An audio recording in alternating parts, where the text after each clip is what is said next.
Well, it's just about that time, ladies and gentlemen, to begin the next exciting installment of the Gratu Orlov television show, coming to you live from Mount Gratu, Alaska. You know, up here, life is hard and human life is cheap, but we still have fun, and we like to organize our comic books here in the great ballroom of the Gratu Orlov International Building of Trade. Come along with me. We've got a studio audience here this evening, ready to watch comic books being unboxed and bagged and boarded or debagged. Apparently I have a low battery on the camera. Oh my God, that's terrible. But anyway, it's a beautiful ballroom. Perhaps someday you'll come visit it. This evening, Donald Trump will be giving a rally about 2 miles south of here, but right now he's staying in our luxury basement. He's getting ready right now, taking a power nap, getting ready for his next, because he just flew in from Las Vegas last night, and he's going to be getting in his jet and flying the 2 miles over there to the incredible field, where he'll be telling you all about. He unveiled some great plans last night. If you watched in his talk in Las Vegas, he says he's going to give the death penalty to drug dealers and human traffickers, and I think that's a wonderful thing. But anyway, here we are once again in the wonderful Gratu Orlov International Building of Trade, a luxury destination up here in Alaska.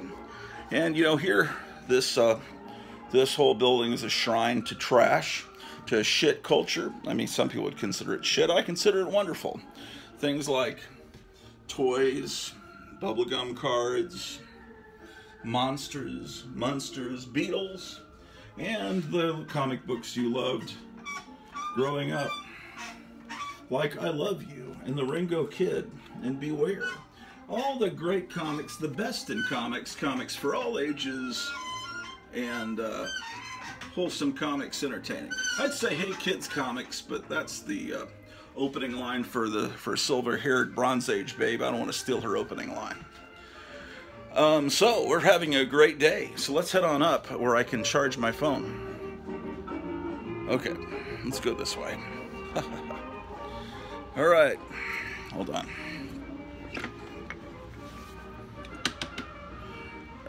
Yeah, have the charger ready. Yep, I'm heading up to floor 3. Yeah, phone's almost dead. Yep, fuck you, bye. Okay, turning off the power because, you know, carbon footprint and all that stuff.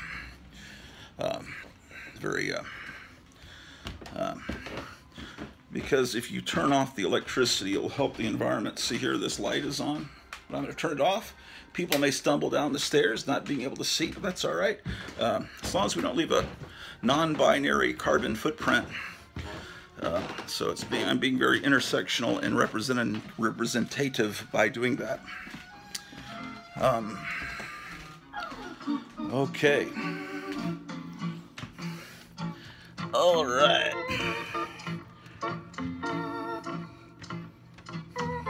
By the way, yes, I'm Dr. Gratu Orlov, and I have one of the larger comic book channels here on YouTube, and my pronouns are it and shit, so make sure you remember them, because it may cause me to break down into a crying fit if I am misgendered, man. So, let's see here. People have been misgendering me most of my time now. I'm getting fucking sick of it. The charger came apart. What kind of communism is this? All right, so, goddamn, look, shit, fuck. The charging cable is pink, so I'm being very representative. Oh, God.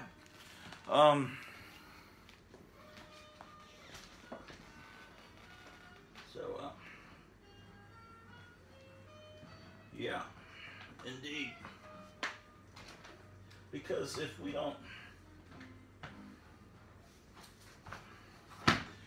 don't make sure that we remember that in movies that are made based on comic books that were originally created for 10, 12-year-olds in the 1960s, if you make sure that you have male nudity, Make sure you have a lesbian kiss and a homosexual kiss, and because that's very important. Because I remember that in the real original Stan Lee, Jack Kirby original comics from the '60s, and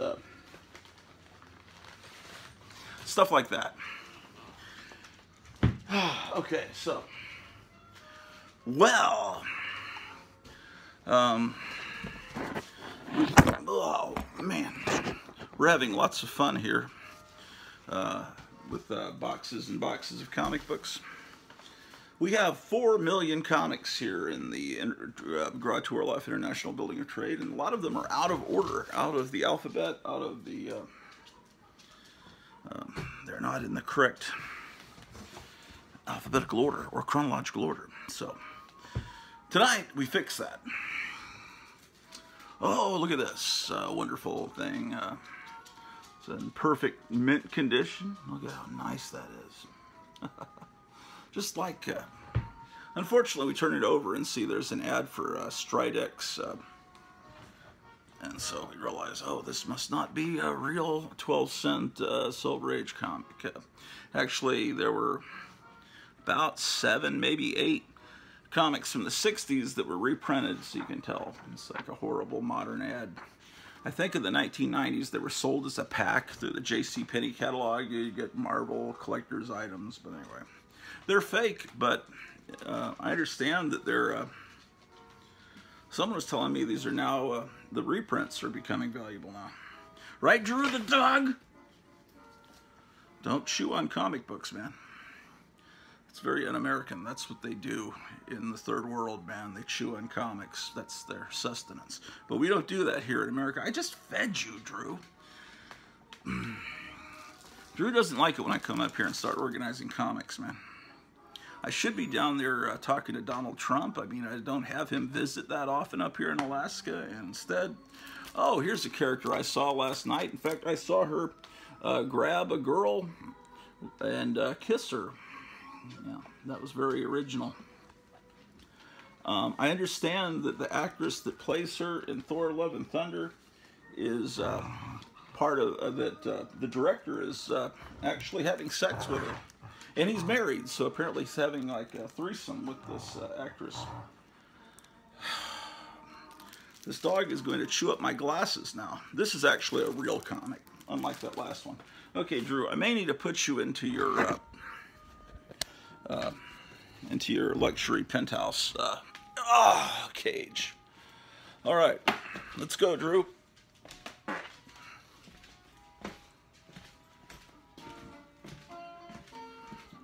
She's driving me crazy.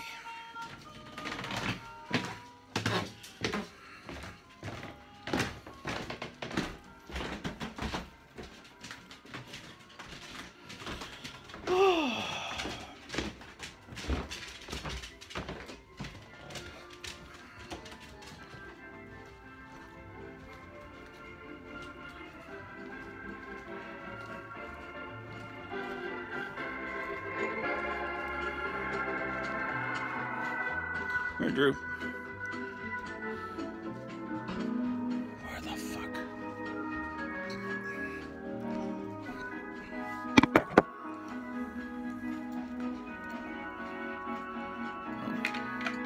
There you go.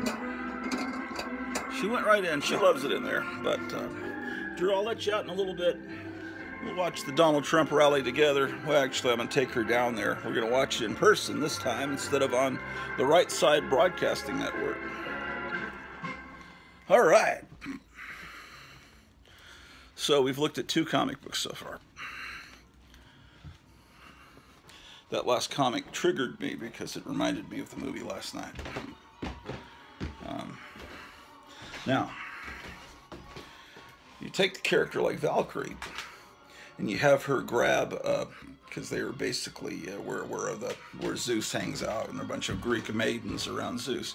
You have her grab a guy and do the Life magazine sailor grabbing the nurse when World War II is over, that famous picture, and you have her doing that, you know, dipping him down and then running off.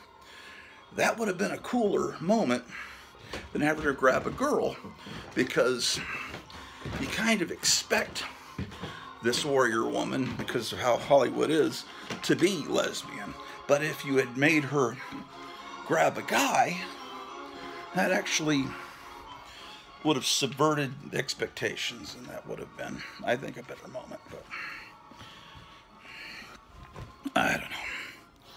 I guess that would have made the director jealous, since he's apparently bonking that actress.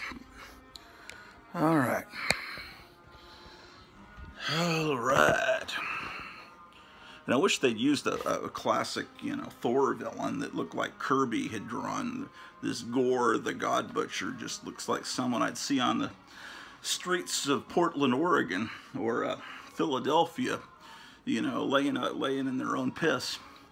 You know, classic Kirby villains gonna have boots and armor and all that cool stuff. No.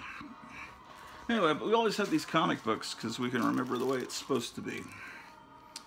There she is. Yeah, they shoot Hulks, don't they? That's a play on a famous Jane Fonda movie that was out in the late 60s called They Shoot Horses, Don't They? And in the Depression, when people were starving and people had no money, kind of like today, they had these dance contests. And they'd have couples get out there, and if you could dance for like 24 hours without falling, as long as you were both standing, you know, sometimes one would sleep and the guy would hold up the girl, or the girl would have to hold up the guy. But it became, you know, dancing is normally fun, but it became torture. And people did it because they wanted the money, the prize at the end. So, you know, the title of the movie, They Shoot Horses, Don't They? You know, when a horse has a broken leg, you know, they put it out of its misery. So it was all one of those, one of those movies from the late 60s showing how terrible capitalism can be. And it had Jane Fonda in it, as I recall. And you know how she used to be, right? Yeah, man. Now she's a Christian, supposedly. Okay, well, this goes in the other room where I keep the really good stuff. The Silver Age, which I'm partial to. And early Bronze Age like this. This is kind of the era when I was 7, 8, 9, you know, where the comics are grabbing me, and you've got this window box or picture frame, however you want to call it. In the early days of the Marvel 20-cent comics, they did that. I thought that was cool. Some people hated it, but those people are wrong. Those people are communist dirtbags, man. Yes. Well, so, did you have a good bowel movement today? As Gandhi used to ask all his people. I'll ask you that. Okay, wonderful.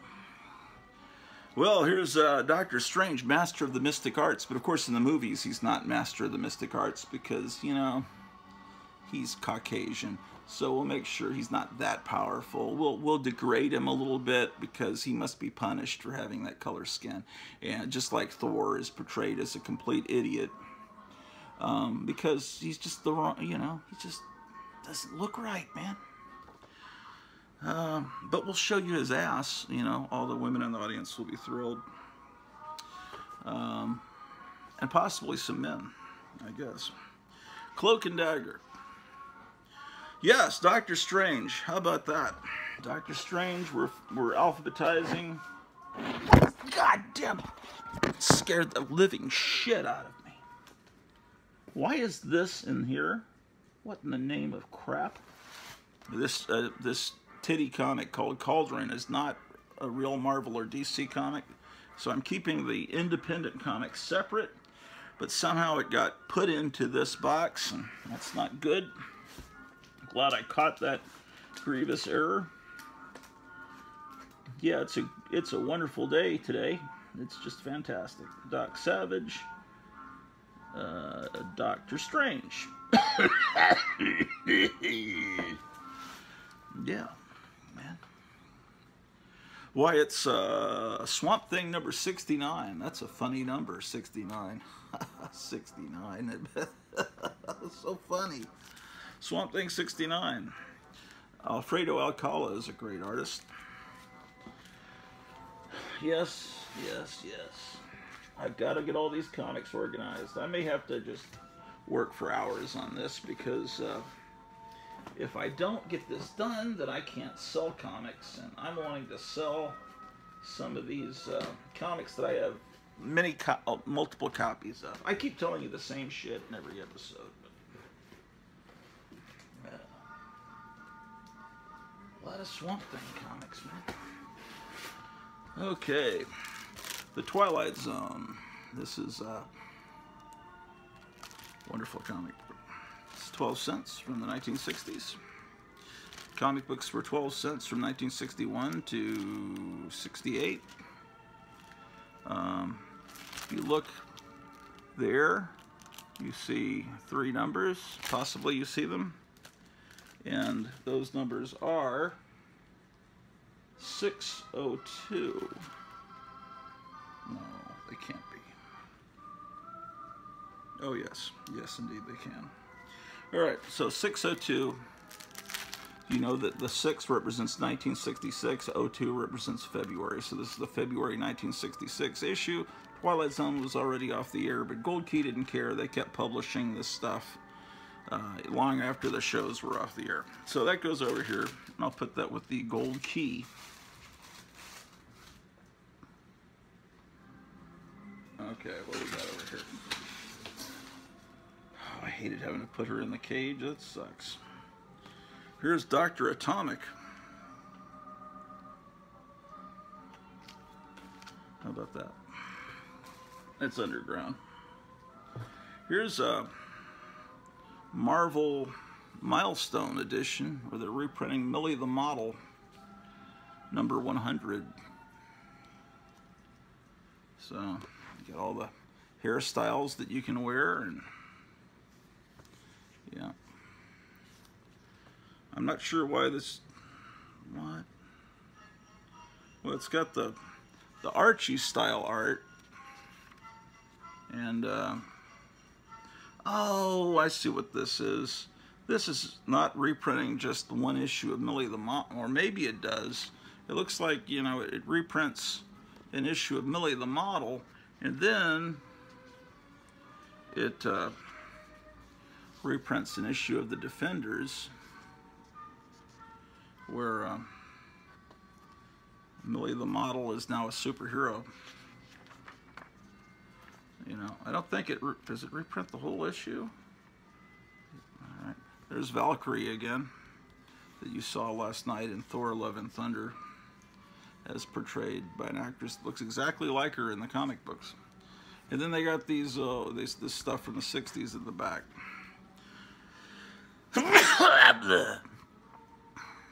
Who knows what evil lurks in the hearts of men? The shithead knows. Let's see. Millie. You ever watch Millie Weaver on she made a documentary that was so controversial and hated by the Brandon administration that right as it was being released, police with machine guns raided her house. Can you imagine? So much for freedom of speech. Millie, I think it's Millie Weaver. She goes by Millennial Millie if you type her up on YouTube. Millennial Millie. How about that? How about that? All right. What is this? Oh, it's from Marvel. It's The 12.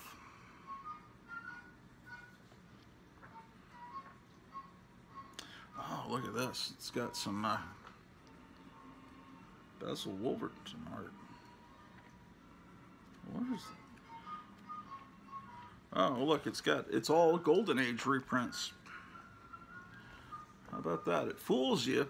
First you think it's some independent comic. You don't realize it's Marvel, and then inside you see, because I was wondering why did I buy this book, and now I see I bought it because it has all these great Golden Age reprints.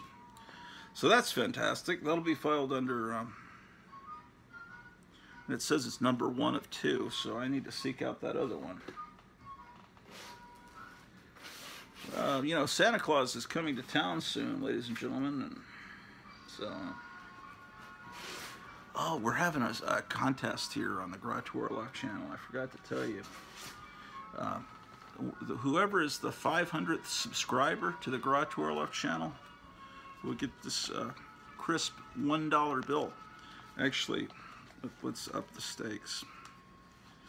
$1 bill plus this $10 bill. You'll get $11 if you're the 500th subscriber. And I might throw in a couple of these shitty comics that I have extra copies of. So, 500 subscriber contest, Metarog, make sure you publicize it. Yeah, man. Yeah, 12. The 12. Ooh, that's a lot of cool stuff in this box. Look at this fake Batman annual. You know, it almost looks real, except for it's printed on special, nice paper. Oh, it has a centerfold. No, unfortunately, it's not a picture of Yvonne Craig. That's a great picture of Batman. That's how he should look in the movies. Yes, indeed.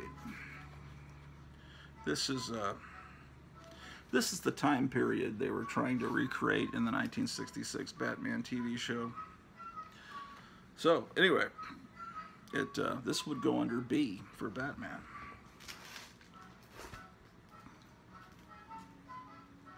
How about that? Here's the Thor comic, Thor 230. No, I like Thor so much I keep Thor in a special box. And where is that box? Maybe since in honor of the fantastic new Thor movie, maybe I should go through some of those Thors, because I've been showing you comics that are very inconsequential and monotonous, not comics that will make any difference. So, here's Red Sonja from some other company that's not Marvel. So I'll put that over here. Here's here I can get $25 with this card. I could use $25, man.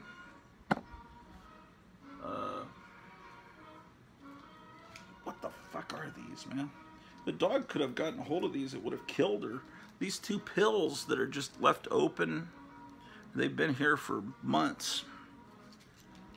It is called a Vicks Dayquil. This is when I had a bad cold when I first moved here.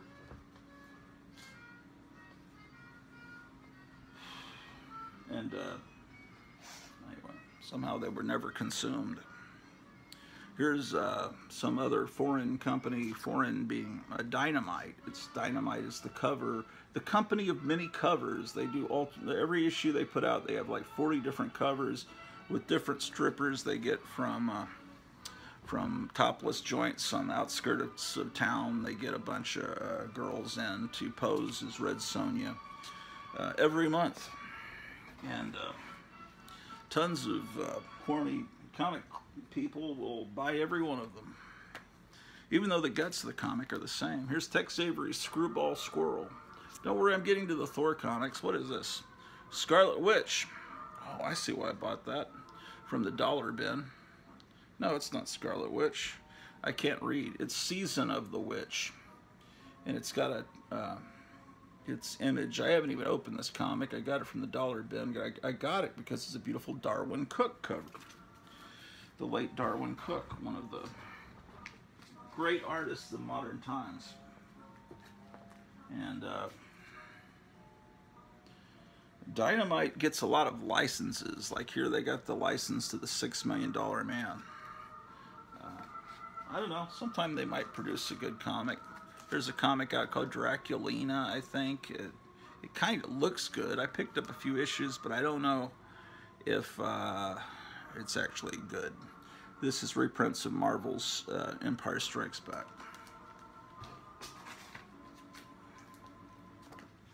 Okay, so more Star Wars for those of you that love Star Wars. Well, I love the real Star Wars. I don't love anything that's come out in the last 30 years, but here's top 10 from America's Best Comics. That's Alan Moore stuff. Here's a free preview. That's actually one of the better... see, that's from when Harris had the license to Vampirella, when they first stole it from Warren, who apparently had gotten very sick, and somehow the rights to all of his magazines wound up being stolen, and he tried to sue, but anyway. Harris had Vampirella, and see, they hired better quality strippers to pose for their covers than Dynamite's able to acquire. But then they also did stuff like this. This is a very inferior drawing of Vampirella.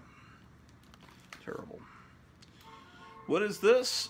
Fighting censorship since 1986. It's a bunch of comic creators fighting against censorship. It's the Liberty Annual 2010. And it's the 50th issue of the New Adventures of Superboy. And it's an anniversary issue. And it has the Legion of Superheroes in it. How about that? Oh, that goes over here. Okay, so is this the... That's not the Thor box. This is some new comic. I think I got it just because the cover looked intriguing. But I haven't read it. You can tell me how shitty it is down in the comments down below. Or possibly it's good. I have no idea what this is, because there's no title on it. That's the new thing, is to not put anything on the front cover. But I can tell it's probably from Dynamite, because it's got their Mars Attack stuff on the back. Here's a mint condition bag from Taco Bell from the 90s when they were giving out. That's where all those Tick toys I have must have come from. God, I could go for some Taco Bell right now. I don't even know where the nearest Taco Bell is, man. It's shitty food until you haven't had it in months and months, and you realize there's not many places around here, man. What a tragedy. Que lástima. Hay muchas palabras en la biblioteca de las escuelas. There's an album by X. And I found my Thor DVD. This is bootleg episodes from the 1966 series. I need to reunite it with my case. Jambo lent me a Thor disc that's not as good as this one, so I need to copy this onto a DVD-R and send that back to him along with his original discs that he lent me probably a year ago. But they're not forgotten, and they're all together. Yeah, I've been trying to get all the 1966 Marvel superhero cartoons desperately. I know that you can get them from eBay. I don't know the quality. I mean, they're beautiful editions out in England, and people convert them over and sell them on YouTube. Disney won't release them because people will realize how good these Marvel superheroes used to be and how different and better they are in those old cartoons than they are in their films. So they don't want to release them. You notice you get Disney Plus. They'll have all the Marvel superhero cartoons from the 70s, 80s, 90s, whatever, but they don't show that 66 Marvel superhero series. It's horrible. Oh shit. This motherfucker has seen better days. Alright, we got some paperback books. Some Die Hard. Here's something you don't see very often. You know, there's tons of Mad paperbacks, but correct. You know, imitated Mad, and they did paperbacks. Not many, but I don't know how many. But oh, look at that. There's the Cleopatra. What is it called? Oh, Cleopatra. Look at that. Shocking. So this is actually cool. This is reprinting early 60s cracked material. Cleopatra. Here's another one. You're cracked.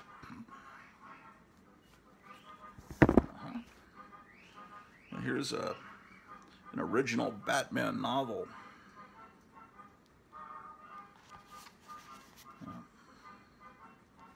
This is, I wonder if they have the dirty parts underlined in, you know, or highlighted in yellow. John Whiting, seated in the center of the committee of two. This actually seems to be written very dramatically. How about that?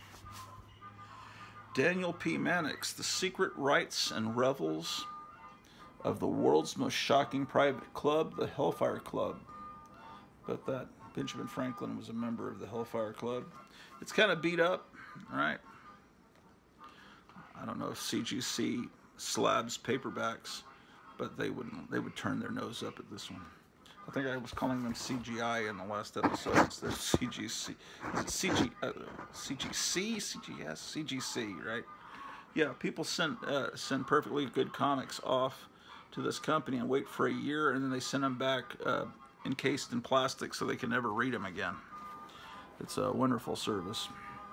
Oh, when they put a grade on it. So actually, it's so you can sell it and you at an agreed upon condition, you know, because it's been graded by a third party. You know, you no longer have to say, well, I think it's like perfect, it's like new, and you get it and it's taped up. So if you have it CGC'd and you have an official score, then, and that's for people that have comics that are worth $500,000 or $1 million. They've got the first Spider-Man, you know, Amazing Fantasy 15. I don't have anything like that, really. And I'm not a comic book dealer. I mean, I'm going to try to get rid of some of these extra comics, but, oh, that's cool. Look at that. That's a cool cover. So anyway, I'm not a fan of CGC.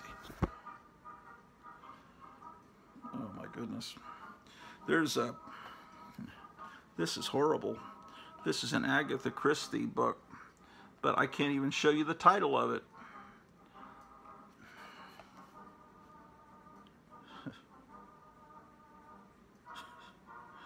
Oh my gosh.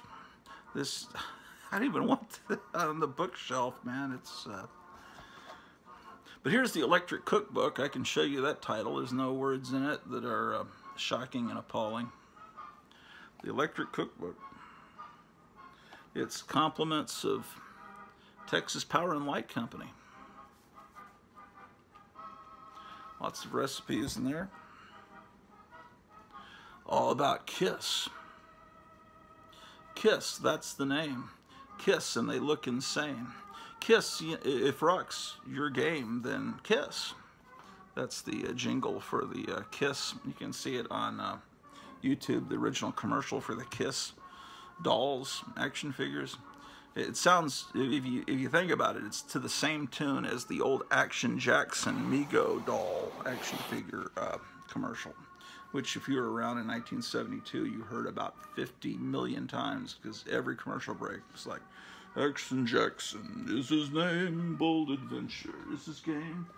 Think of what you want to be, then call on me, Action Jackson. Here's Animal Farm by George Orwell, exposing all the filthy communism that's going on right now in America. Here's Star Wars, the original fantastic novelization, which it was a big deal, man, when this came out. It was so great. I was explaining to my wife, who's 13 years younger than me, and she was born a year after that movie came out, just how different it was.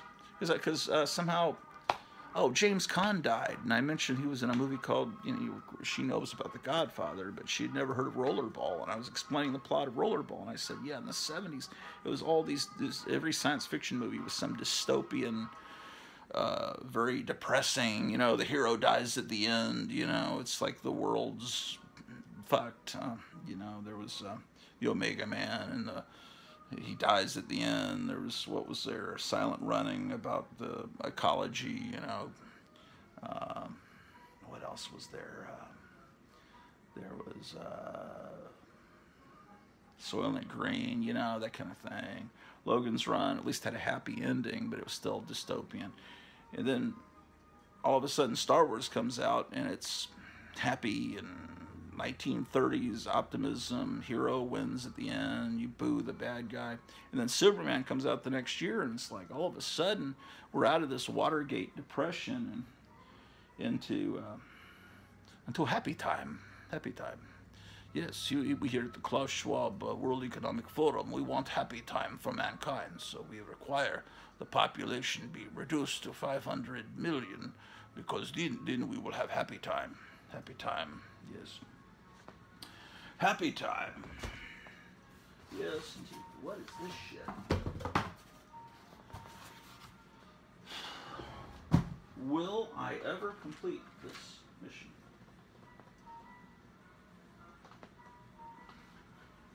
Oh, well, my gosh. Wow, what a wanto. We got some coloring books here. It was like a DC coloring book. Superman's got that shitty mullet. Bullwinkle coloring book.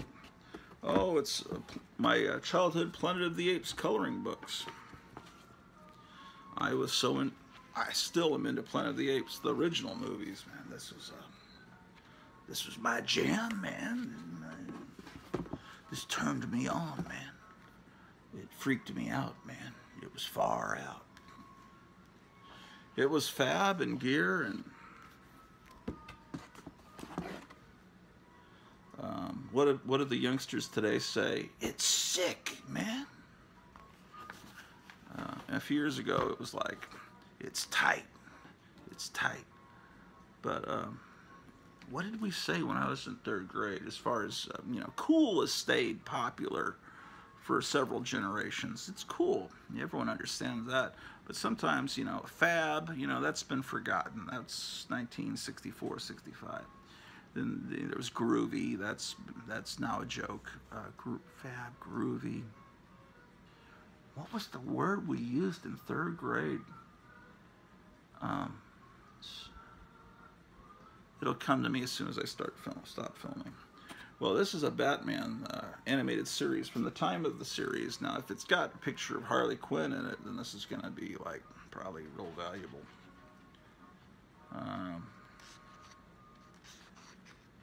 Here you can become Two-Face. Is Harley Quinn, and here's Catwoman. Is Harley Quinn, this might have, here's the Joker, we're getting warm. There's Poison Ivy. That's the McDonald's commercial playing in the other room. You deserve a break today. So apparently these Rinks records were made right up into the 70s. Mr. Freeze.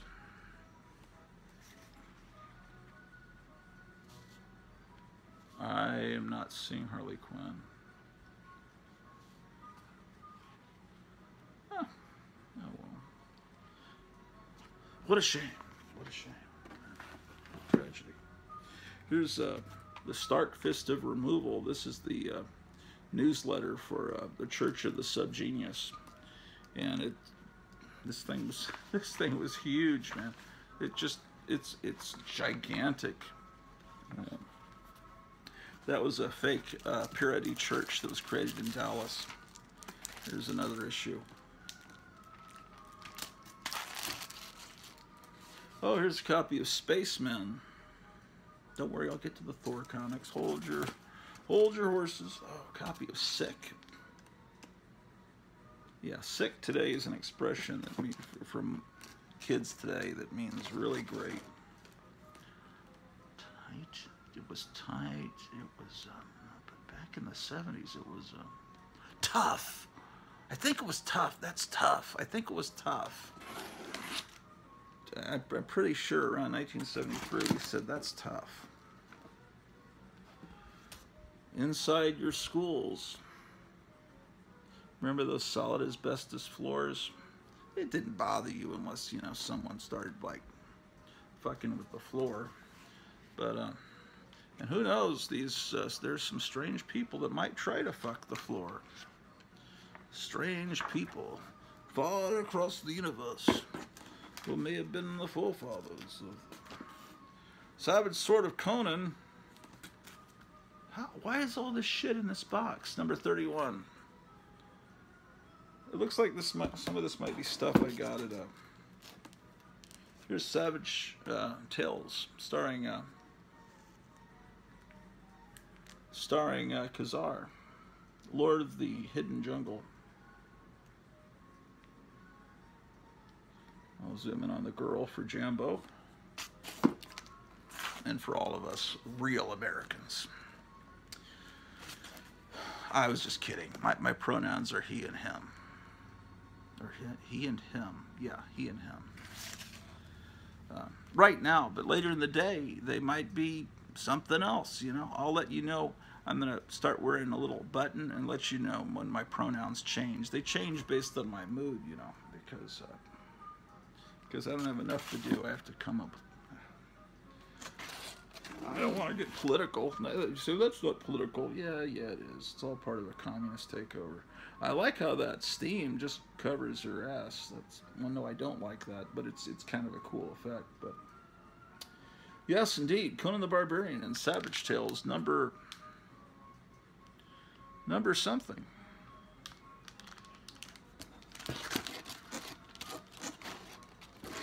Oh, more Savage Tales number 3. How about that? How about that one? Yes, I collect magazines and comic books because this is a comic book. Oh, what do we got here? It's the complete guide to the X-Men. Oh my gosh. It's a Japanese coloring book, ladies and gentlemen.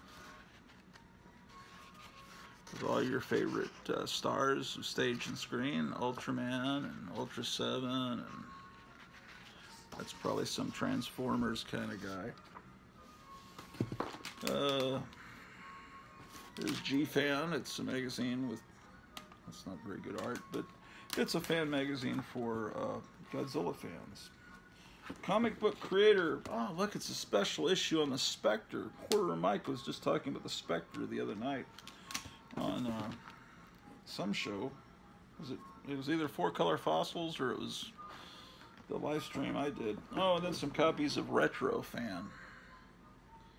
There's Quentin Collins. Okay. What else is in there? What is that? Here's an issue of Punch from England. What is that stamp on there? Oh, it's the guy that used to own it, Richard Clifford. He was some big collector. I've seen his name written on all kinds of stuff that I've got. Look at this. Far cry from the old Weird Tales. This is what Weird Tales looked like, I don't know, in the 90s, sometime like that.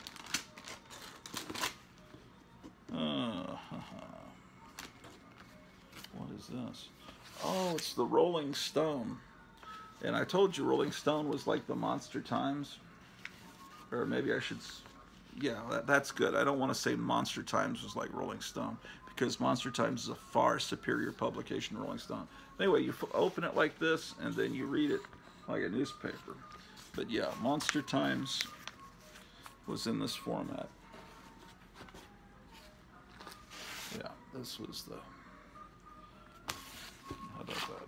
I got a bunch of copies of Rolling Stone.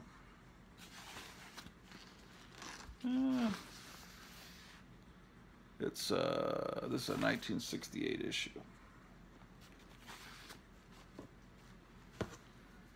Look at the Steppenwolf ad. It's MC5 on the cover of this one. Here we are. It's 1968. There's the Steve Miller Band, who later in the 70s became huge on the radio, like huge. Special Xmas rated issue. I wonder if Donald Trump started downstairs. I probably should go check. Because he was gonna have me give him a ride over 2 miles south of here, but he decided he was gonna take his private jet because he wanted to arrive and look cool. Some issues of Marvel's Crazy. Here's an issue of Cracked after Don Martin was wooed over to Cracked by Mort Todd. Here's the this magazine here, I could give you photocopies of it. If you want to build your own ranch house, you can just hire an someone. If you want to have a 1950s house, but actually want it to be newly constructed, there's the floor plans for all these, 1950s houses. It's called Illustrated Ranch Homes. It's the 42nd series. So I guess that was something that was regular. Here's a pulp I got for $5 at Half Price Books. That's in the same wrap they had it in. Here's another pulp I got for $5. Who sells a pulp for $5? Obviously they do. But there's no Half Price Books around here. Actually, there is one south of Des Moines. It's probably an hour north of here, but I haven't ever been to Des Moines, Alaska. I'm trying. I just don't have the money. I wouldn't have money to spend once I got there after I spent the gas. So I'm kind of trapped here. Slowly going insane. Just to let you know. All right, hold on a moment. Ouch.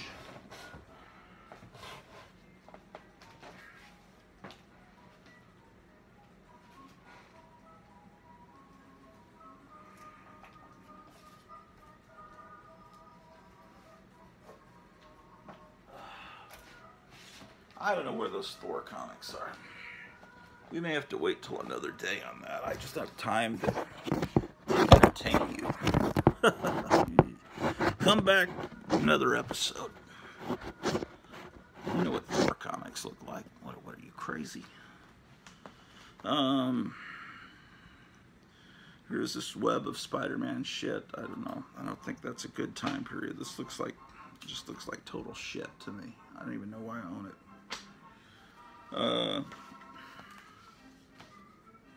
Here's the Rawhide Kid. Here's Ronald Reagan's comic, Reagan's Raiders. It was put out by this guy, the son of Saul Brodsky. Saul Brodsky worked for Marvel, and his son started a comic company, and he called it Soul's Son. Where do I put this shit?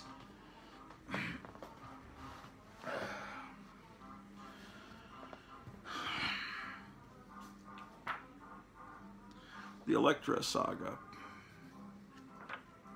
It's reprints of the Frank Miller story. Here's Werewolf by Night, number 30. Some people only collect key issues, so they only want the Moon Knight issue, but any real American would collect every issue of Werewolf by Night. Look at the ad for Count Dante, the deadliest man alive. They actually did a funny parody of that in Marvel's Crazy magazine. Look at this fantastic artwork. It's Don Perlin doing the art, but he's doing a pretty good job imitating Mike Ploog's art. Sure is pretty good job taking that art. It's a titty comic, Lady Rawhide, which actually is a spin-off from the Zorro comic.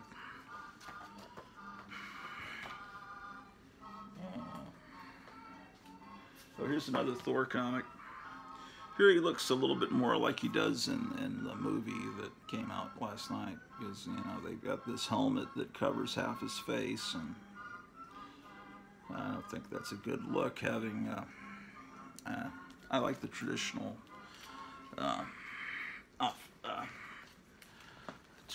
look of Kirby's.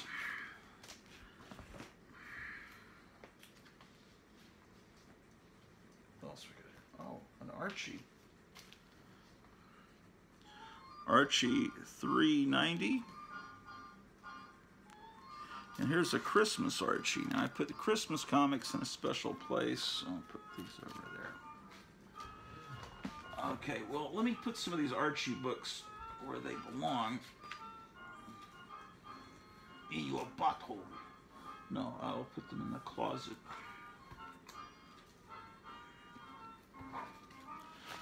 All right. All right, you intersectional non-binary fans of the Garage Tour Love Show. Ah, goddamn. My knee keeps cracking now when I stand because I was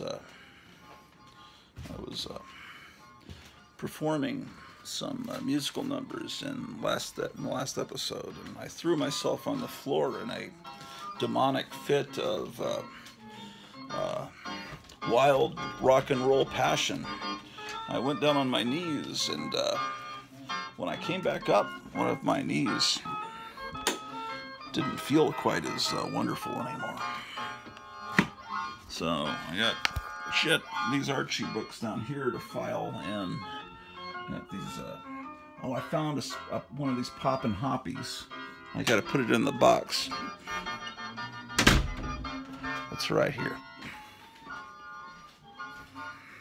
I think I'm gonna let Drew out of the cage, man. Where was it?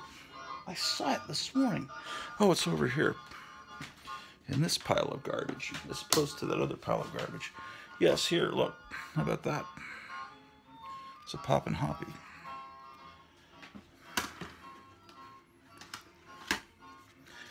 Look at my Desert Storm sticker. Let's go down and let's get Drew out of the cage, man. Let's see if I think Trump was just about, well, I don't think he's going to get in the jet till about 5. No, probably about 6, because he's going to go on stage at 7. He may not even get, since it's only a 2-mile flight over down south of here, he may not get into it until a little bit later. Drew's sleeping over there. All right, so what you got to do is get your Roku remote, and we're listening to this great YouTube channel, The Organ Jukebox, which I recommend. So what you've got to do is search for Right Side Broadcasting there, see? And it says it's live. Let's see if they've gone live yet. See, what they do is they hang out there for hours before Trump comes on and talk to all the fans like this. You said that you're voting for Kelly Tlaib.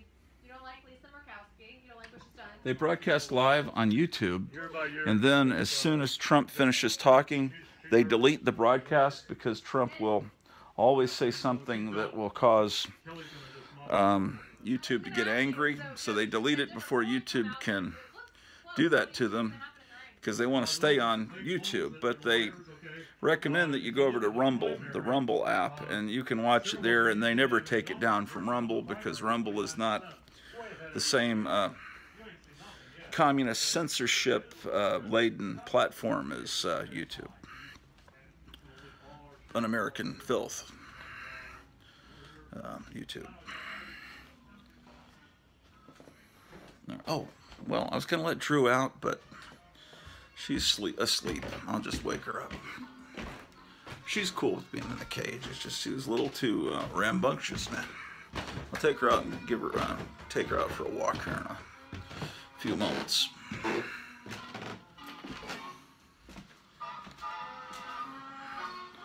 All right. Oh, well, let's find those Thor comics, man. That's why you're here, right? What are these? Nah. Oh, we already saw these. These are books that need to be filed.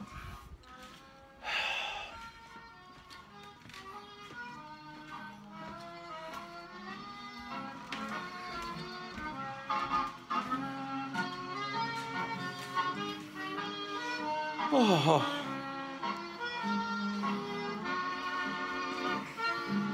You ever get the feeling that life has no meaning? I'm just kidding. No, of course it does. Why am I here? I'm here to create enjoyment on the parts of comic book fans. I'm here to help you escape the mundane nature of your everyday lives.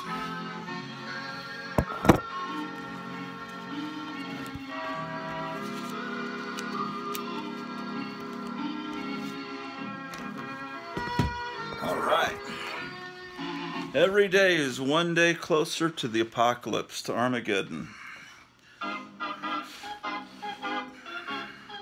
Then we'll all meet up together in the clouds, ladies and gentlemen. All right.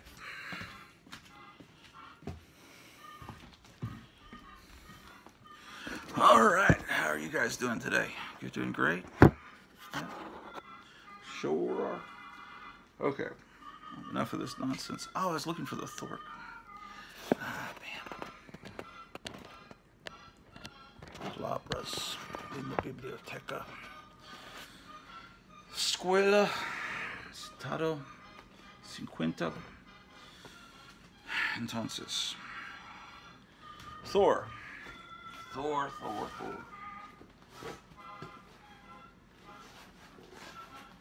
My knee is mighty Thor. Mighty Thor. My knee is mighty Thor, man. Thor. I'll just put the fucking Thors in this box until I can find that other goddamn motherfucking box. 400. My love. My love does it all. Whoa. What happened to Paul McCartney when he left the Beatles? It's very mysterious. Yes. He probably really did die in 1967, and then that was a clone. 35, a talentless clone. I don't know, the Live and Let Die theme was cool. Alright, so let's get the Werewolf at Night filed in here under W.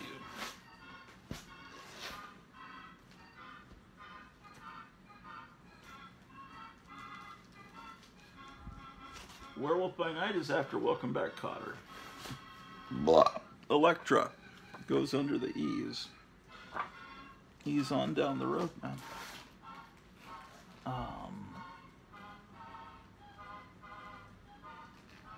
Alright.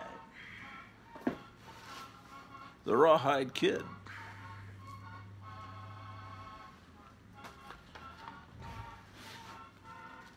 In the style of Spider-Man. Sometimes they would put that on the Rawhide Kid comic. They'd put, in the mighty Marvel style of Spider-Man. Blazing action as you like it. To try to sell it to kids that buy superhero comics. And it probably did work with somebody, or somebody's grandmother buying comics. I got you a Spider-Man comic. Look, it says Spider-Man's in it right there on the cover. No, it says in the style of Spider-Man. And that doesn't mean the same thing. Grandma. Web of Spider-Man. Spider-Man! That wall-crawling menace. House of Secrets reprint. Silver Age Classics. I was told that these are starting to gather value, even though they are fake reprints. Silver Age Classics. Silver Age Classics. Yeah, there was a time period that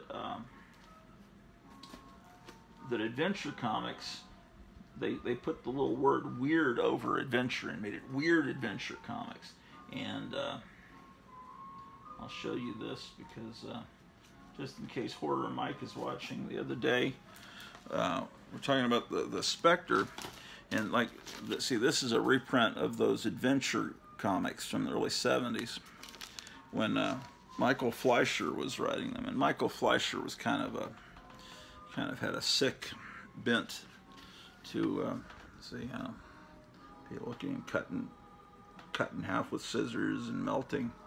That's what the comics look like, adventure comics. So this reprints those stories. And Michael Fleischer had, man, you know, Harlan Ellison called Michael Fleischer kind of a sick fuck or something in the Comics Journal, and I think he sued Harlan Ellison. I think it went to court. He was, and Harlan Ellison was like talking about, or he said he was, wow, he just said he was crazy. He meant it as a compliment, like, this guy's crazy, this guy will do anything in the comics. And Harlan Ellison meant it in a complimentary way, but he didn't take it well, because I don't know if he had some issues with in the past. See how he kills people. Yeah. So, anyway, that was a big deal back then. I remember reading that in the Comics Journal. See, so you can get those original Adventure comics, which I have some in another box in the other room. But this is an inexpensive way to get reprints of them. This was not sold on comic book stands.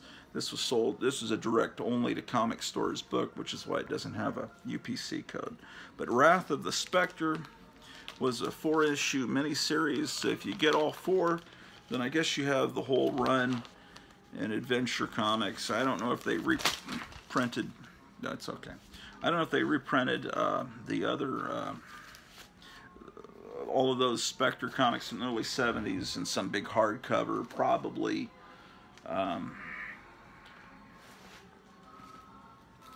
Who knows? Some expert like Eric Breen or Paulo will type down below and let you know. Here's the Avengers 122. Here's the Avengers 237. Here's X-Men 171.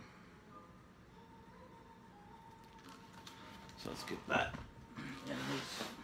So, did I ask you how you were doing? Are you guys doing good? That's good. That's good to hear. That's wonderful. Yeah, it's really a great blessing for Donald Trump to be staying here at the Garage to Our Life International Building of Trade in anticipation for tonight's speech. Now, if it's about 7 o'clock your time, Central Time rather, you need to, and you're watching this show, you need to come back later, go watch his speech, because who knows, maybe he'll declare his candidacy tonight, and then you'll miss out on having seen it live. Here's Werewolf by Night number 32, but it's a fake one. It's instead of saying 25 cents, it says $3.95 or $3.99. This came out in the last year, I think. It's a reprint of the first appearance of Moon Knight. I understand this is getting to be valuable now, because those people are insane. And all the people that can't afford this real key issue are buying the reprint. 24. This was done actually by Klaus Schwab. I asked him to autograph this comic because he did the pencils in this issue, and instead he just drew this weird thing there. That's his autograph. Klaus Schwab, one of the most powerful men in the world, along with George Soros, and that's how he autographs the fucking comic that he drew back in the 70s, or penciled rather.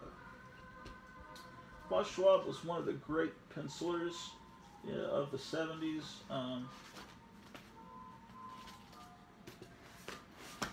Yeah, right up there with Alfredo Alcala and George Soros. And who drew this? This is Adventures on the Planet of the Apes. This reprints the Marvel comic magazine Planet of the Apes. It's reprints the stories. This would be obviously the end of Beneath the Planet of the Apes, when everything blows up. Issue 11, Adventures on the Planet of the Apes. Now, I'm going to file this under Adventures, not under P for Planet of the Apes, because the whole title is Adventures on the Planet of the Apes. Here's Doctor Strange. King Size Annual, number 1. How about that? Doctor Strange. Doctor Strange.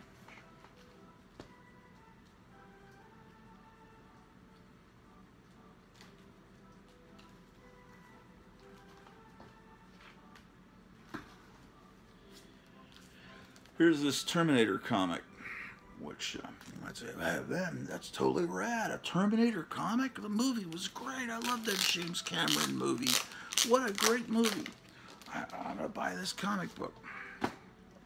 All right, cool. It's about the same time that Darkman came out, and that was a great movie from Sam Raimi. You know what this was like? Well, you see, this is before Spider-Man, and when he made this movie, I thought, okay, he will make a great Spider-Man movie, because you can just tell this is a guy that's read comic books. It's like this and the Road Warrior, which everywhere else they call Mad Max 2, like everywhere else they call soccer football. But for us here in the real part of the world, the United States, well, the United States used to be important. It isn't anymore, because we got like lunatics running the. It's really a joke of a country now. But anyway, we don't talk about politics here. But anyway, Darkman was a great comic book movie that wasn't really based on a comic book, although really there was a lot of the unknown soldier in Darkman, but in the shadow too. But it felt like a comic book. So did the Road Warrior. Anyway, this is the Terminator based on this was a movie that the movie also felt like a comic book, actually, now that you think about it. So you think, well, they make it into a comic, it's got to be great. Well, all right. Now, of course, it was an R-rated movie. That's true. But you know, I don't buy the comic thinking I'm going to see images like that. Now, he's got a gun that's hiding his privates, but still, that's a little phallic, I would think. And there's not just one, but 3 nude men. Now, there is a nude girl in the background, but you think, okay, well, so who is this comic aimed at? Okay, well, there seems to be, like, naked people in the shower. Okay, I don't remember. I mean, yeah, there was like a couple of seconds of Schwarzenegger's butt in the original Terminator, but this just looks, as I flip through the book, there's a lot of nudity in here. Which, and I know one of them's a girl, but, you know, what kind of a lunatic likes to look at male nudity? Because really, women aren't really that into that. And this is ridiculous. Well, I don't know. You hear all the chuckles, you know, when you're watching Thor, Love and Scumder or whatever, because you see his butt for a second. Well, look at this. It's like they got like some weird tube, like attached. I guess it's attached to his navel, but it looks like a big schlong. It's like, I think this is like a $20, $25 book. But somebody likes this stuff. All right. But that comic is not as good as Sprocket Man. Sprocket Man, based on the Elton John hit song. Now this actually is looks like a tax boondoggle, because what this really is, it's a bike safety. You can't see anything. What's wrong with this light? Oh, I didn't turn this lamp on. Fuck! Goddamn shit.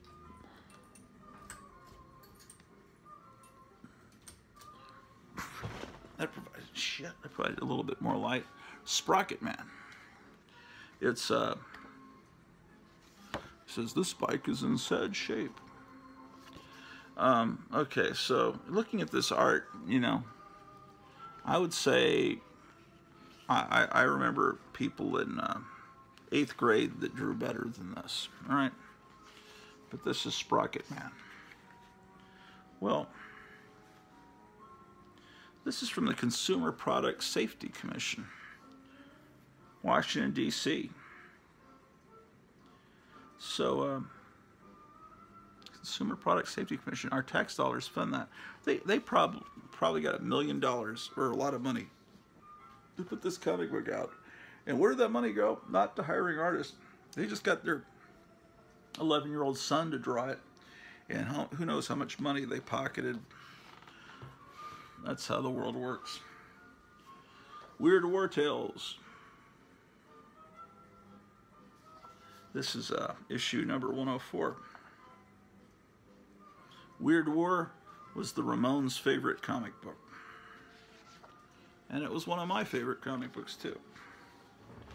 How do I make authoritative statements like that? I had a friend that knew the Ramones and directed their music videos, and but I don't think I found that out from him. I think I found that out in an interview with them. Somehow comic books came up. Because comic books and rock and roll are intertwined, and they always have been. It's all part of, I kind of call it rock and roll culture. It's like kid culture. It's, comic books and rock and roll are both things that parents and teachers traditionally don't like and like to confiscate. Here's Where Monsters Dwell, number 20. This is reprints from the past, from the 50s. Giant monster comics. Clag, Part 2. There's a happy, smiling Jack Kirby character. Clag, his mission, destroy mankind. For those of you that only know the movies, the Marvel movies, the character of Groot started in these old 1950s monster comics. Where Monsters Dwell. What? Oh, there's issue 18. Here's issue 20. Here's another issue of Punisher Armory, where weapons are shown in loving detail. All of the Punisher show. It's like I've joked before, this is like Penthouse for it's really yeah, it shows all the it's like Penthouse for gun lovers. It's the Punisher, and it's approved by the Comics Code Authority. It's issue 1. I don't remember how many issues they had. That's not the one I showed you the other day, I don't think. This is another copy. So let's see if I have the complete set of this. Punisher War Journal. Here's Punisher Armory number 4. So there were at least 4 of them. You can look it up on mycomicshed.com and figure out how many there were. Here's a great issue of Doctor Strange. Look at this great cover by Frank. I've always pronounced it Brunner, but now looking at the name today as an adult, I realize it's probably Bruner. I don't know how it's pronounced because this is just a name I've always seen. I've never known many people that collected comics throughout my childhood, and or had conversations with people that were into comics. Tremendous art throughout. Frank Bruner, or Brunner, does all the art. So on YouTube now, I hear people talking about people I've loved for decades, and I hear, oh, I've been mispronouncing their name for years. But you know, if you go to enough comic conventions and you see the actual people that do the art and the writing and they're appearing there, then you learn how to pronounce their names. But when I go to comic conventions, I usually don't get in line to meet the creators or to get autographs.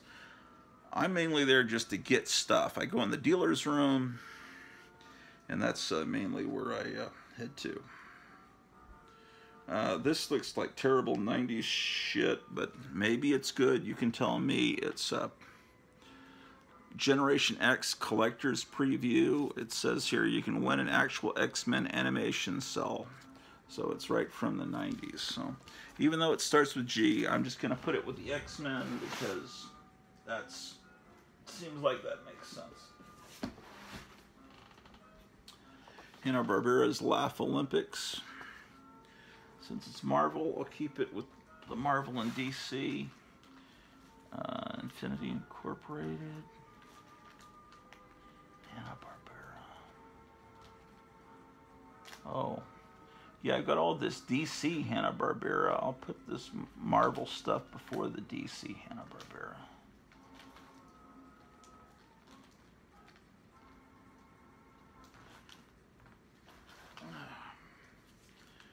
Okay, this is Archie, some Teenage Mutant Ninja Turtles kind of rip-off shit. Don't care about that. Final issue of Power Man and Iron Fist, issue 125. I'll file this under H for Hero for Hire, which is the way mycomicshop.com does it, and it's the way I've always done it, because the comic book started Luke Cage Hero for Hire, but technically it was called Hero for Hire. And so, yikes. You guys must be intoxicated. You keep falling down. Alright. There's Elektra. Mature, violent content. Oh, that's nice. Thank you, Marvel. Let's see how violent they get.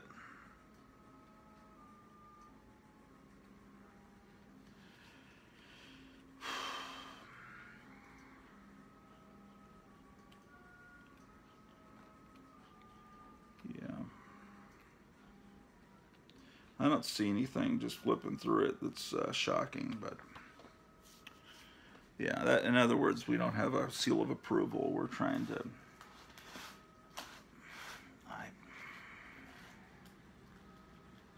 I just don't really like using these characters that are originally from kids comics and then making adult comics with them. I don't know. I'm just it's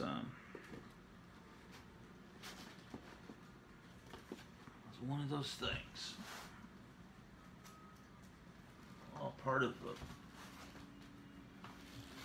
slow perversion of our culture that I've seen over the years. The older you get, you realize how long this has been going on. It was going on even when I was a kid. Here's action number, I can't read that. Is that a 6 or an 8? I feel like I'm taking a driver's license vision test. I don't know. It's a cover that doesn't really look like a comic book cover. Yeah, there's Superman's face. Great. Oh, okay. Oh, Richard Donner actually wrote the script or the story for this. Richard Donner being the great director that made the original Superman movie, and I guess he wrote a script for Action Comics. How about that?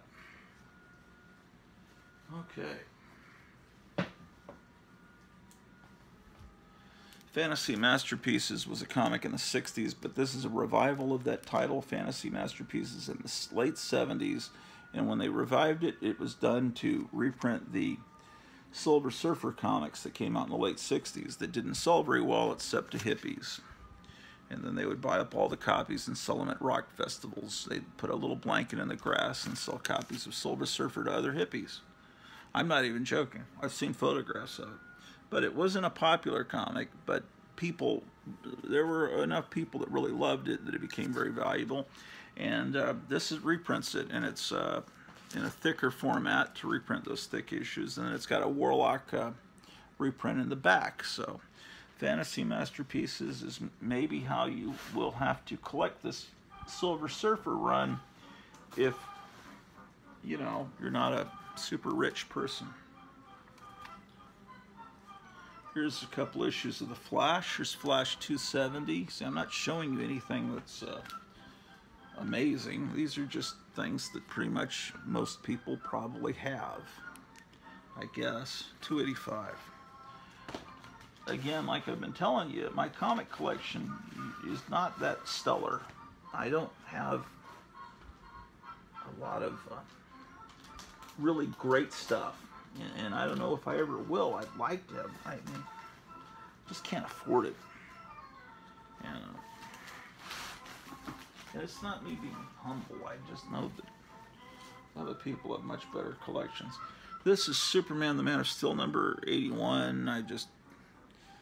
It looks like a Golden Age cover. It's kind of a knockoff. It looks like it's almost been traced from one of the old covers, so I thought that was somewhat interesting. So let's put that with Superman. Superboy, Supergirl, Superman.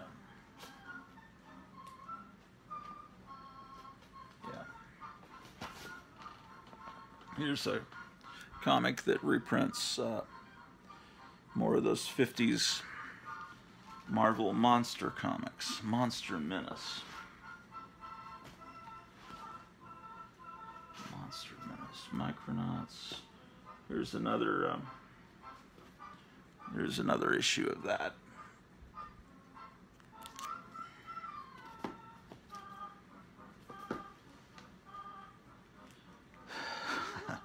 This is not in very good shape, but it's the DC Superstar Holiday Special from 1980. And I like that the birth of Christ, you've got Jonah Hex going to see the baby Jesus, and there's Cain from the House of Mystery, and Abel, like the three wise men. Batman, looks like Sergeant Rock and the witch from the witching hour are all wanting to go visit the baby Jesus and pay him tribute in Bethlehem. This is a fantastic Dave Stevens cover, Johnny Quest, number 5. Got a couple of copies of it. I think I may even have more than that, but I'll put that over here with Independent. Great cover. Here's Ghost. I thought that said shitter for a second. Ghost Shitter. It's Ghost number something. I think this is 9. Yeah. Ghost was kind of a cool character. I don't think anyone collects that now. Hate number 27. This was a great comic. Probably the best thing coming out in the 90s. I wish I had all of them. I have a lot of them. Another one was... there was Hate, and there was 8 Ball was another great one. There's another House of Secrets, Silver Age Classics. Didn't I just show you that? I thought I did. Silver. Silver Age.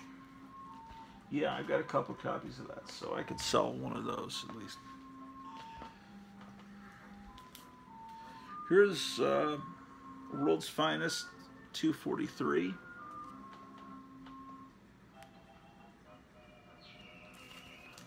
All right. World's Finest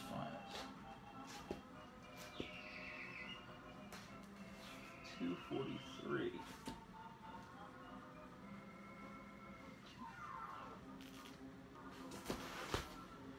Oh, I love this.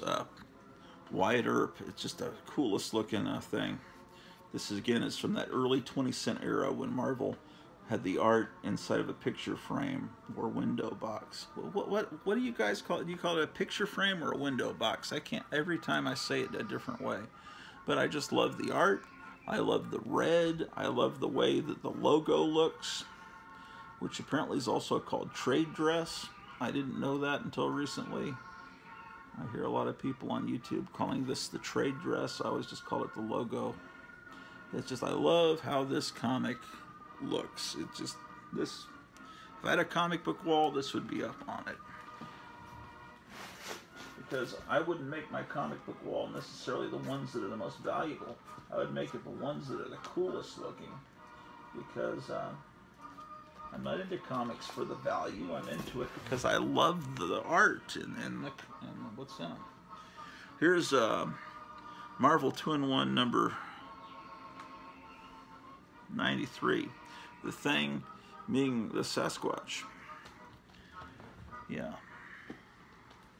And here's Fantastic Four, World's Greatest Comic Magazine. This was a mini-series that was made to look like the old classic 60s stuff. And this is probably one of the ones sent to me by Graphic Man. This is number 5 of a 12-issue miniseries. This is just how they should do the Fantastic Four all the time. But, you know, some people aren't that smart.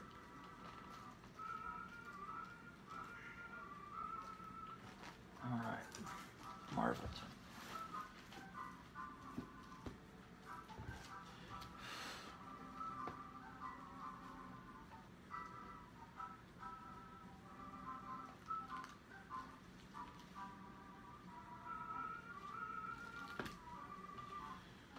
Marvel Milestone Edition, reprint of Tales of Suspense 39. So that goes under M, Marvel Milestone. I mean, that's how I do it. I mean, would you guys file this under T for Tales of Suspense, under I for Iron Man, or under the real title Marvel Milestone Edition? I'm just curious how you guys manage your collections.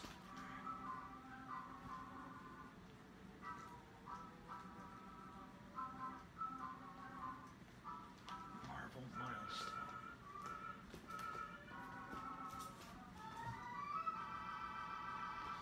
Here's a book that's hard to put in a box because it's wider than a normal comic, and it reprints Golden Age stuff. The hood, you know. It's Golden Age Greats Volume 1 from Paragon Publications. Put this over here. Ecstatics, number 14. Here's number 15, Mike Allred art, another one of the great artists of modern times. I have 2 copies of that. Here's 13. So,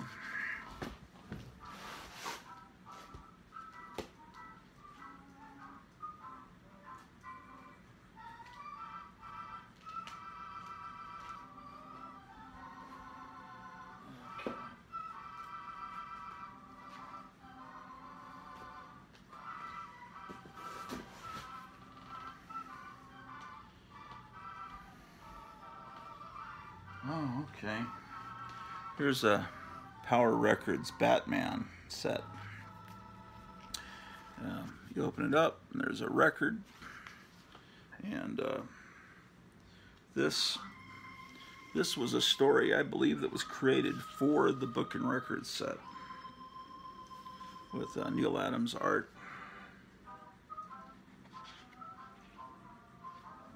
Yeah, this is not my childhood copy. I got that somewhat recently. And this is a Superman one. So it's got the record intact. This you can kind of just tell is not a real comic book story, but was created for this edition, which means you've got lots of big pictures and the words are a little bit more sparse. Same thing with the Star Trek one, was not a real Star. By this time, when this came out, Star Trek was being done by Gold Key. And see, the likenesses of the actors are actually better here than they were done in the interiors of the Gold Key comics, because this is... Who is this artist? I don't know. This artist... yeah, this artist might be... I think this artist is Neal Adams. Kind of slumming a bit, but yeah, I think it's Neal Adams.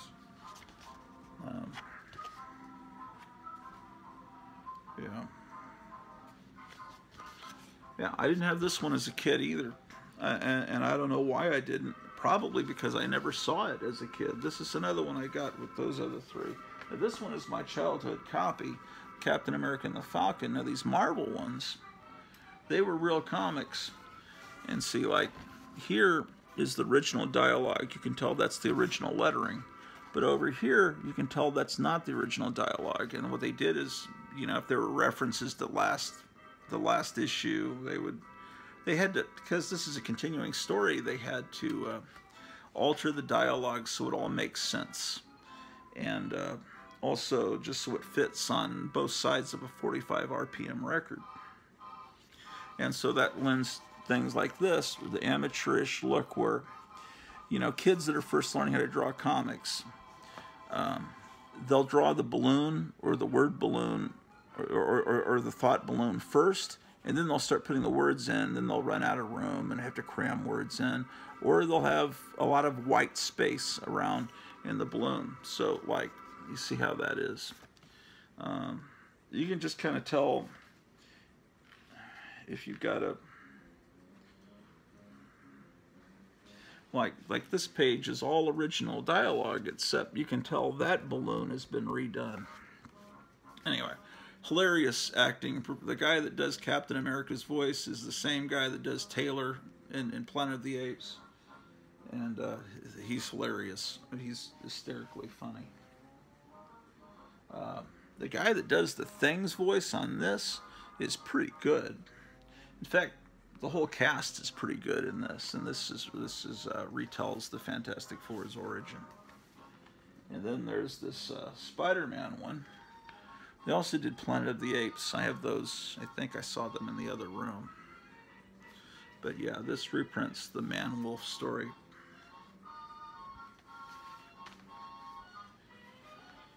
And then they did the Monster of Frankenstein, the first issue of the Marvel Frankenstein series. Now here, when they redo the dialogue and the balloons, it's pretty bad. Someone just wrote a book about Power Records.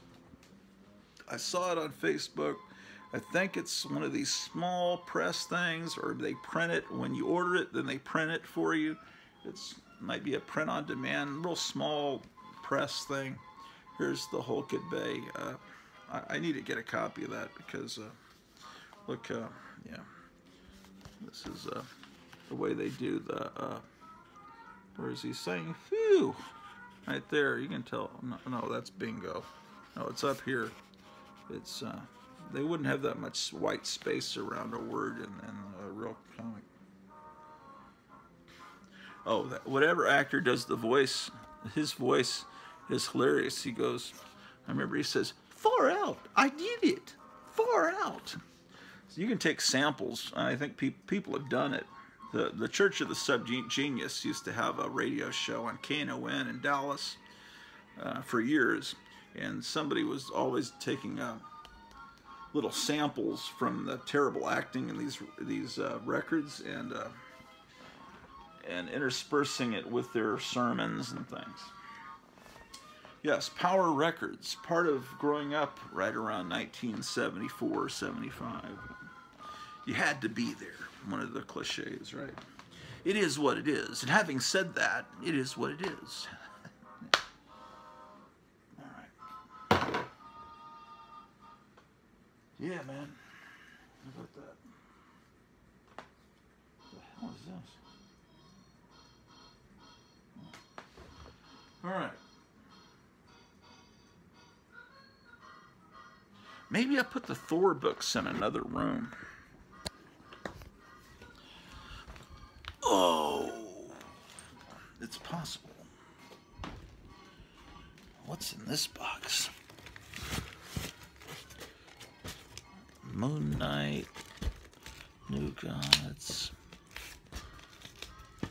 What kind of books are you guys wanting to see? Maybe you can tell me down below and I can oblige you. This is a whole box of G.I. Joe comics. That's what that is.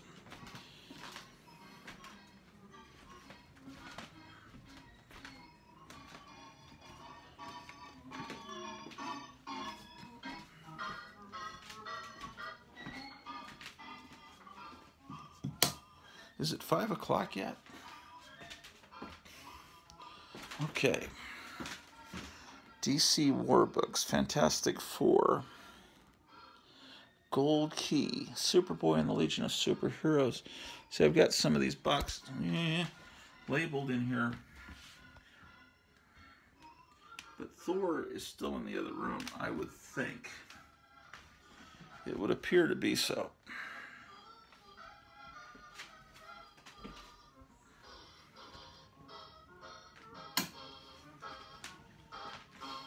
Unless I put him in here.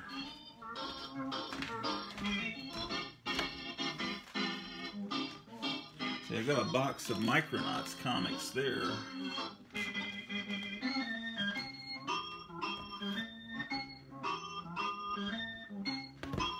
Where are the Thor comics?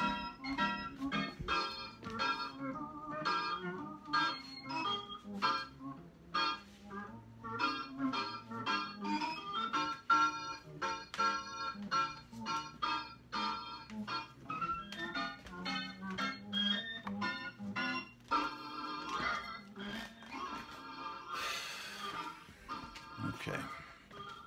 If I was a box of Thor comics, where would I be?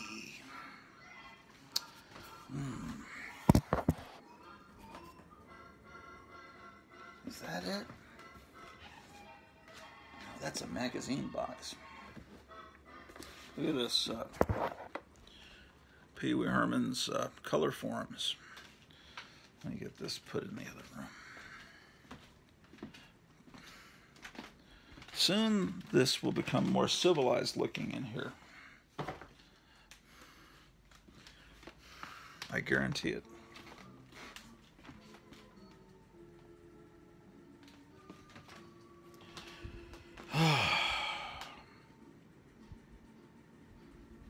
Oh, I bet it's that box.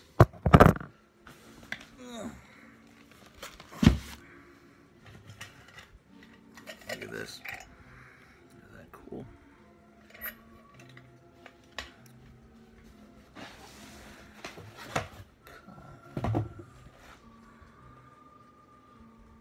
Tarzan, Tomb of Dracula. What? Why is that there?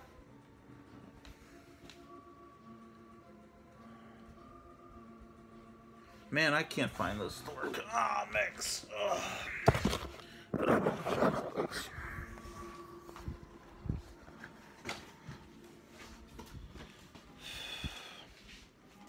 So how are you guys doing today? Doing pretty well, huh?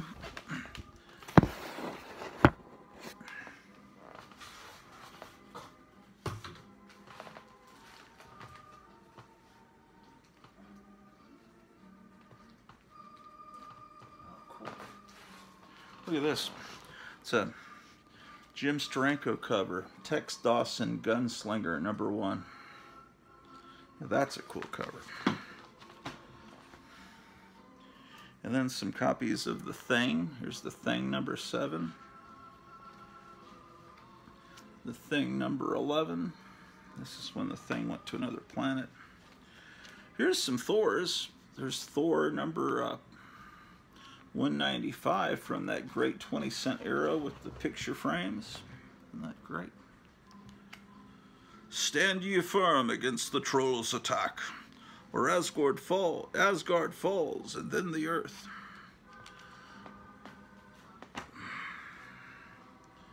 All right.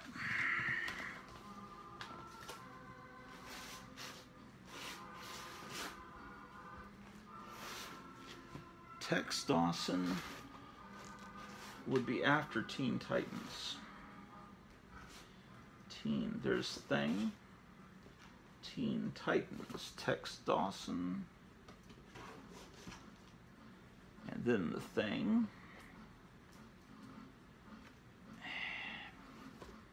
And then Thor. No. Here's where the Thor comics go. Here's another copy of Thor. This is 236 from the 25-cent era. I always tell you, with a 25-cent comic, let's check it out, to always open up 25-cent books to make sure they have the Marvel value stamp. Because that's the time period that Marvel had a little trading stamp in their comics. There's Count Dante again, deadliest man alive. You could have joined the Black Dragon Fighting Society. The great thing about YouTube is, like, I wonder if there's a video about Count Dante, and I bet there is. I haven't looked yet. I keep meaning to look. Damn, these books were great. I mean,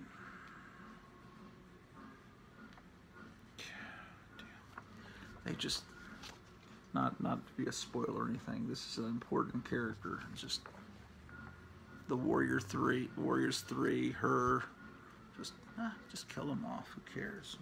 Jane Foster. You know, like, they're not important characters, just because they're not, because they're binary, or they're binary characters. Is that what you call it? Anyway, Cool stuff. Well, I don't know. This might be before they had value stamps. Let me see. I forgot what I was doing. I get so pissed off just looking how good this comic book is compared to what I saw on the movie screen last night. This is before value stamps, so this comic is fine. That was 236. Here's 355, a whole nother era. Sure is. We're into the, I believe this would be late 80s. I remember those little comic kiosk. Is a kiosk like a little booth in the middle of the mall? Like there was a mall that I went to all the time called the Forum 303 Mall, and right in front of Forum Fair, which was this huge arcade, it even had a carousel, vintage carousel in it. There was a kiosk. Ooh, this one's in shitty shape. This is not my Boyhood copy. This is an extra copy. I'll sell you this one, man. Got a fold, man. That's an American. Thor. Yeah, anyway, I remember buying the Walt Simonson Thors from that little comic thing. There's 195 again. Well, it's getting closer and closer to Christmas. I was just talking to Donald Trump last night about that, like asking him what he's going to get Melania for Christmas. He wanted my advice. And I suggested that he get her a copy of the Tick's Giant Circus of the Mighty, #1. Because, you know, it's not really a comic book. It's like one of these encyclopedias of all the characters.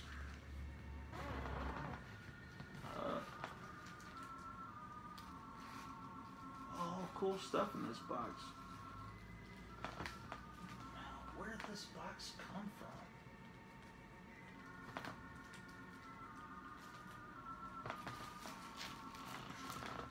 Here's a Tomb of Darkness.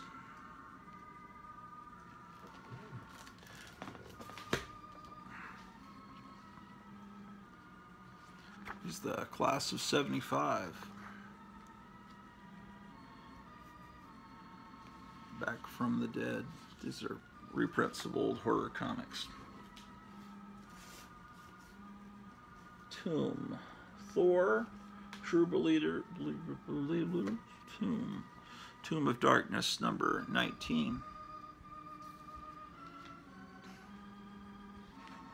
Cool old monster comics. Tomb of Darkness, 22.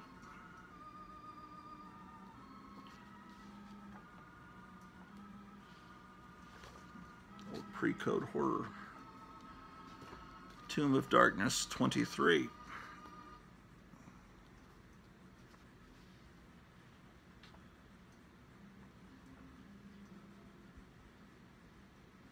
Look at this collector's kit. That was when Elvis was still alive, or was it?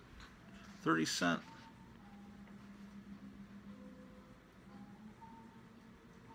1976. Yeah, this is right before he died. Here's Tomb of Dracula, #2. I don't have issue 1, unfortunately. Look at that. John Severin art. Had to look because, you know, John Severin art, sometimes his sister Marie Severin had a similar art style. But that's John Severin. This is the first copy I ever got. This is my childhood copy of the Tomb of Dracula, #4. Isn't that fantastic, man? That is so great.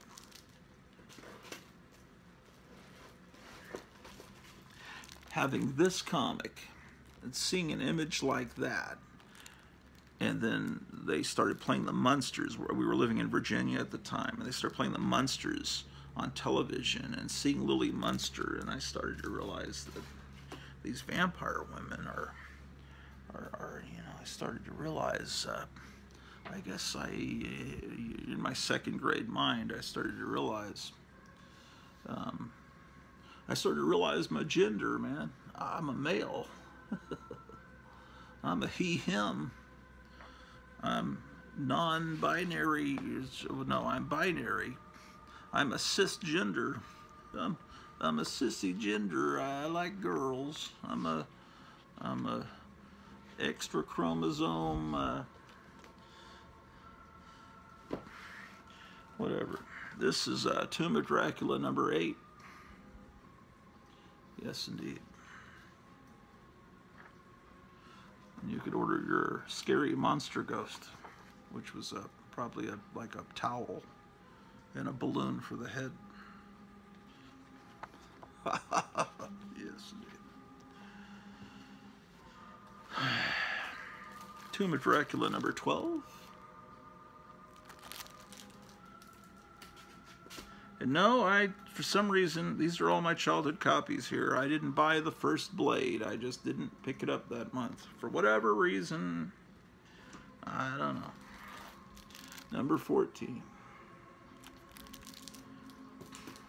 But there are assholes out there that only have the Blade issue because they only collect keys and they have no interest in those other issues of Tomb of Dracula. And to those people I say fuck you, because you have no interest in the comic book art form. You're only in there for the key issues. You're an idiot.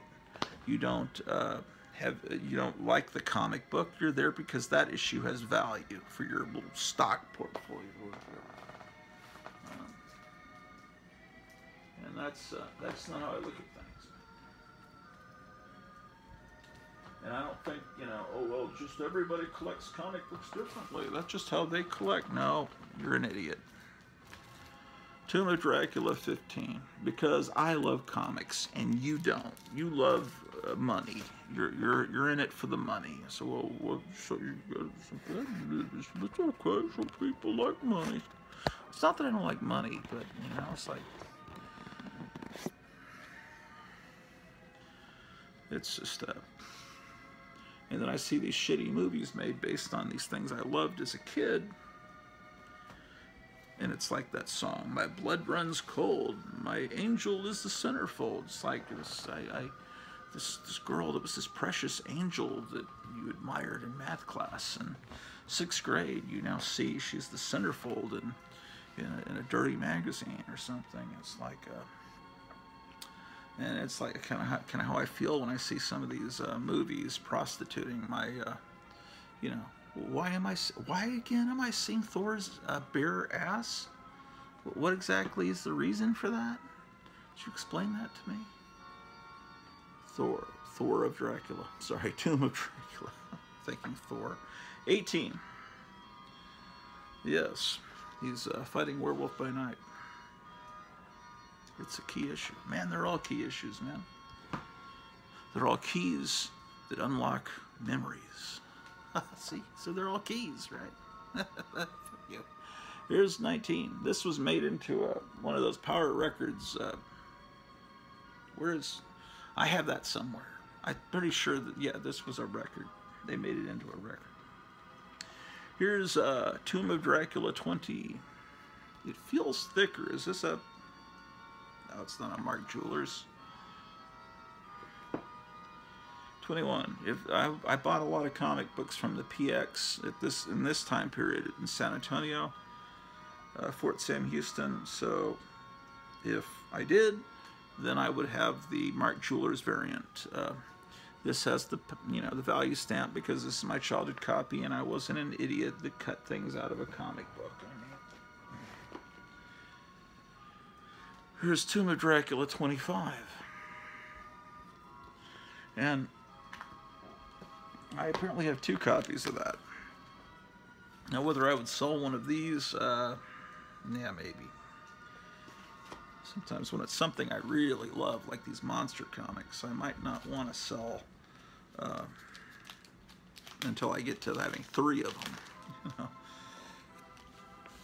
All part of the mental illness. Here's Tomb of Dracula number 28. Maybe this has some value since it has Blade on the cover. Of course it has value, but value to the evil people.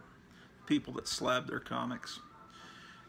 And this you know, why would I get? I'm sure there's what do you call those things? This big giant thick books, omnibuses or omnibi. But the omnibuses don't have this this ad in there for the vampire bat. It's like, yeah, the ads are all part of the experience, and if you don't reproduce the ads, I love that those pre-code horror comics that are being published in by PS Art Books, they reproduce the ads. Oh, look at this, the 1975 calendar, Marvel calendar. Oh, I'll show you one. I just happen to know where one is.